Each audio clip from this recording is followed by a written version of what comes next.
The Bangladesh jet crash occurred on July 21, 2025, when its Air Force F-7BGI fighter jet crashed into a school. This incident happened shortly after the jet took off from an airbase during a routine training flight. We'll look what caused the crash, how did it happen, more details all in the video ahead. At around 1:06 p.m. local time, a Bangladesh Air Force F-7BGI training jet lifted off from BAF base Uttom AK Kur in Dhaka. At the controls was Flight Lieutenant Toukir Sagar, embarking on what was meant to be his first solo fighter mission. It was a routine training flight, one of many that take place regularly in the skies over the capital. But only moments after takeoff, something went wrong. A technical malfunction struck the aircraft, causing it to stall and become unresponsive. From the control tower came a swift command for the pilot to eject, but the plane was already flying too low. There simply wasn't enough altitude for a safe ejection. Fully aware of the danger, Flight Lieutenant Sagar fought to regain control. He tried to steer the stricken jet away from populated areas, aiming for open ground. But time and altitude were against him. Sometime between 1:10 and 1:15 p.m., the aircraft crashed near the main gate of Milestone School College in the Uttara area of Dhaka. It struck the side of a two-story building while classes were still underway. Hundreds of students were inside at the time.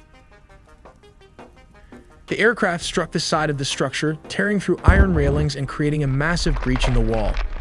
The impact occurred while classes were in session and the campus was crowded with students, teachers, and parents, many of whom had come to pick up their children. Seconds after the crash, a powerful explosion shook the area, followed by a fire that engulfed part of the building. Thick black smoke poured into the sky and was visible across the Uttara neighborhood, triggering panic and chaos as rescue efforts began.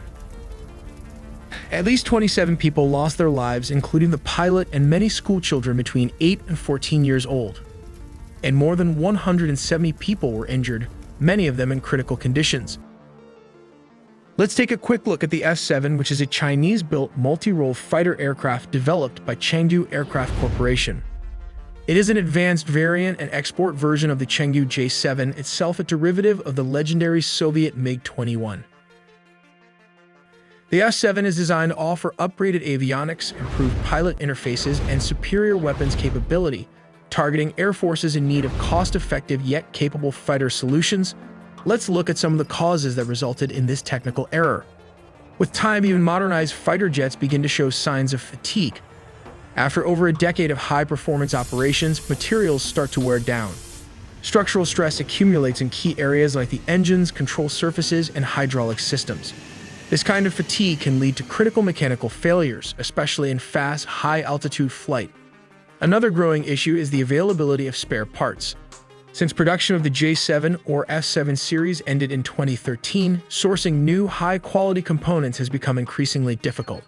Maintenance teams often have to rely on refurbished or second-hand parts, which may not always meet the same performance standards. This raises concerns not just about reliability, but about overall flight safety. There's also a troubling history to consider.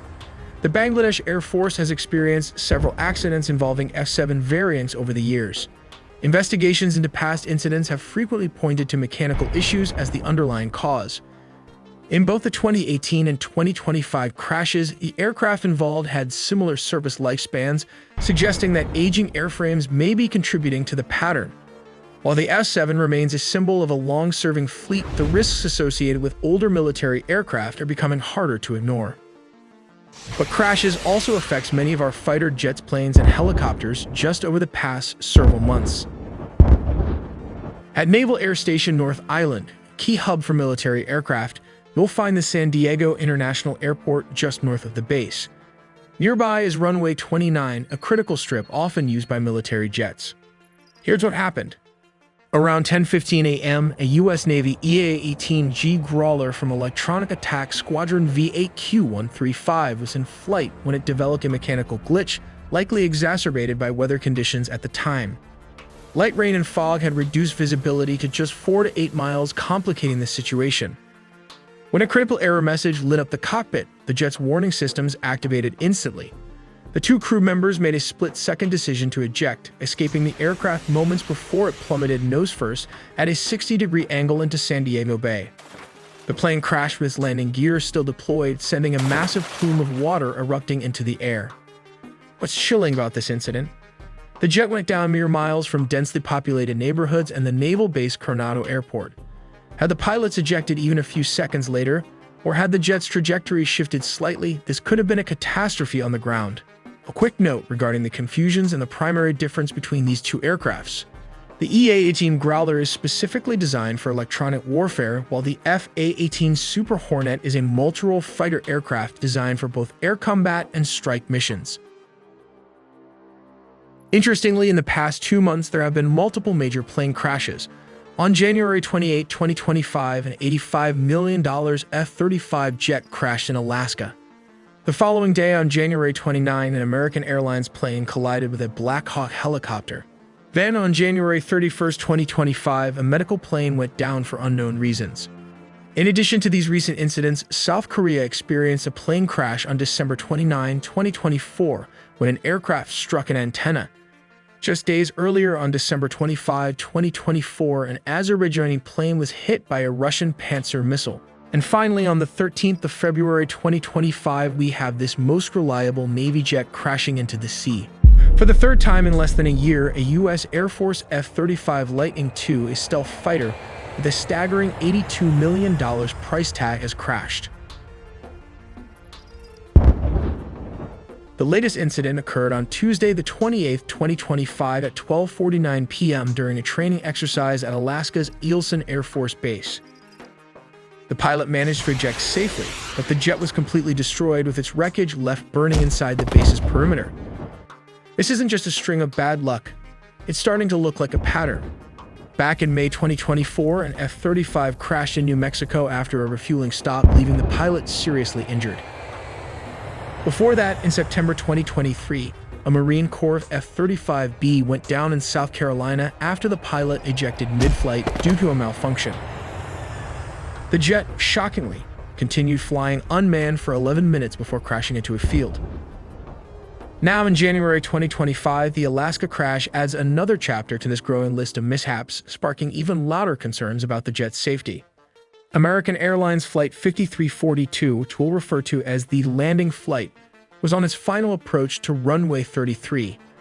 At this stage, called short final, the aircraft was mere moments from landing, flying at an altitude of about 400 feet. This is the most critical phase of landing, where every second counts and pilots are laser-focused on safely bringing the plane down. At the same time, an Army Black Hawk helicopter, identified as PAT-25, was reportedly on a possible training flight. It was flying perpendicular to the flight path of Flight 5342, following the course of the Potomac River. The Potomac River is a designated flight corridor for helicopters, and it's common to see aircraft like this operating in the area. The key difference between the two aircraft in this scenario was their operating rules. The Black Hawk helicopter, PAT-25, was flying under visual flight rules. This means it was required to rely on visual observation of its surroundings to avoid other aircraft. The landing flight 5342 was operating under instrument flight rules, which give it priority over VFR flights in controlled airspace. This system assumes that VFR aircraft will actively maintain visual separation to avoid conflicts. Moments before the collision, the air traffic control tower at Ronald Reagan Washington National Airport called PAT-25 to confirm whether they had the other aircraft in sight. PAT-25 responded that they did. At first glance, this seems like an acknowledgement that they were aware of Flight 5342's presence and were taking steps to avoid it. However, it now seems likely that PAT-25 had mistakenly identified a different aircraft, possibly a departing flight from the same airport, and believed that was the other aircraft referred to by the tower. Tragically, PAT-25 may not have realized that Flight 5342 was descending directly into its path. This misidentification could have led to the Black Hawk failing to adjust its course in time to avoid a collision. The Learjet 55, a twin-engine business jet, departed from Northeast Philadelphia Airport on a routine flight to Springfield Branson National Airport in Missouri, according to the FAA. The aircraft, known for its speed and efficiency, was designed to operate in various weather conditions. Takeoff occurred at approximately 6:07 p.m., but shortly after becoming airborne, the jet encountered a technical issue. Weather conditions at the time included light rain and fog, reducing visibility to about 5 to 7 miles. From the top angle, we can see the experienced pilot made a hard descending left-hand turn with no correctional input. This shows the pilot was likely confused or disoriented once entering the cloud and rain. While modern jets are built to handle adverse weather, unforeseen mechanical failures or environmental factors can still pose significant risks. Tragically, just moments into the flight, the aircraft lost control and crashed near Roosevelt Mall, creating a huge explosion of smoke. Let's take a look at a different case scenario of a Jeju Air Flight 2216. This South Korean airline was granted permission to land from the south on runway 1 northward. But control tower cautions against bird activity, so the aircraft made a slight deviation in flight path. The pilot declares Mayday after it hit a couple of birds, and it was instructed to make a go-around and land on runway 19 southward. It was at this moment the airplane encountered another problem with the landing gear, which did not open. Finally, the plane had to make a belly landing with what was supposedly a landing gear failure because it hit in the middle of the runway and crashed into the elevated localizer antenna and concrete, erupting into a huge fireball, while the tail section remained intact. Morning 8:57. A TC broadcasts a cautionary advisory about bird activity in the vicinity of the airport. 8:59. The pilot of Flight 7 C2216 reports a bird strike, declares an emergency with repeated. This is what he said: Mayday, Mayday, Mayday calls, and notifies a TC with the message: bird strike, go around. Just 1 minute after the bird strike at 9 o'clock. The flight initiates a go-around maneuver and requests authorization to land on runway 19, which requires an approach from the opposite end of the airport's single runway that is from the north to the south, which is not the actual landing procedure. Usually then land from the south to the north. 9:01 in the morning, a TC clears the aircraft to land on runway 19, 9:02 local time. The aircraft touches down on the runway approximately 1,200 meters, which translates to 3,940 feet from the threshold of the 2,800 meter. This is around 9,184-foot runway. 9:02 and 55 seconds later, the airport fire rescue unit completes the deployment of fire rescue equipment.